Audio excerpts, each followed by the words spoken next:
കഴിഞ്ഞ ദിവസമായിരുന്നു നടി മേനകയുടെയും നിർമ്മാതാവ് സുരേഷ് കുമാറിന്റെയും മകളായ കീർത്തി സുരേഷിന്റെ വിവാഹം.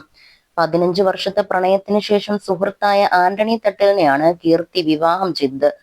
ഗോവയിൽ വെച്ച് നടന്ന ചടങ്ങ് തികച്ചും സ്വകാര്യമായിരുന്നു. സുഹൃത്തുക്കൾക്കും അടുത്ത ബന്ധുക്കൾക്കും മാത്രമായിരുന്നു ക്ഷണമുണ്ടായിരുന്നത്.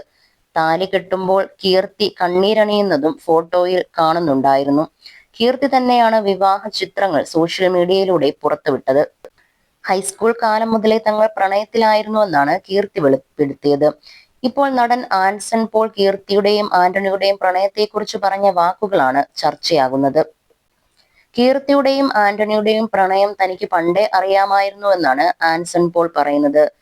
ആന്റണി തന്റെ സുഹൃത്തും അടുത്ത ബന്ധുവും കൂടിയാണ്. ആൻസൺ പോളിന്റെ കസിനാണ് ആന്റണി തട്ടിൽ. ഇരുവരുടെയും ഹൈസ്കൂൾ കാലം മുതലെയുള്ള പ്രണയം തങ്ങൾക്ക് നേരത്തെ അറിയാമായിരുന്നു.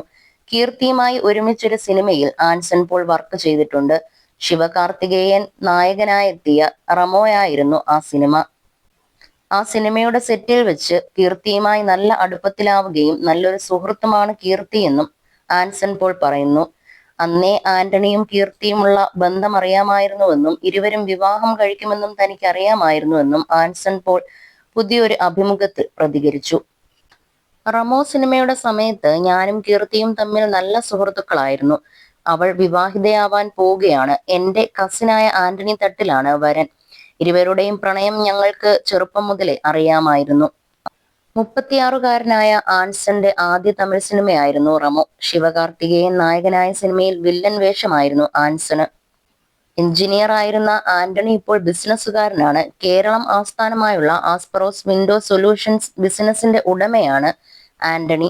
തമിഴ് ശൈലിയിലായിരുന്നു വിവാഹ ചടങ്ങുകളൊക്കെ നടന്നത്. രഹസ്യമായി സൂക്ഷിച്ച പ്രണയമായിരുന്നു കീർത്തിയുടേത്. കഴിഞ്ഞ കുറച്ചു ദിവസങ്ങൾക്ക് മുമ്പ് തന്റെ പ്രണയം ഒഫീഷ്യലാക്കിക്കൊണ്ട് ഇൻസ്റ്റഗ്രാം പേജ് കീർത്തി ഇരുവരും ഒന്നിച്ചുള്ള ഫോട്ടോകൾ പങ്കുവച്ചിരുന്നു. 15 years and still counting എന്നാണ് ചിത്രത്തിന് ക്യാപ്ഷനായി കീർത്തി കൊടുത്തിരുന്നത്.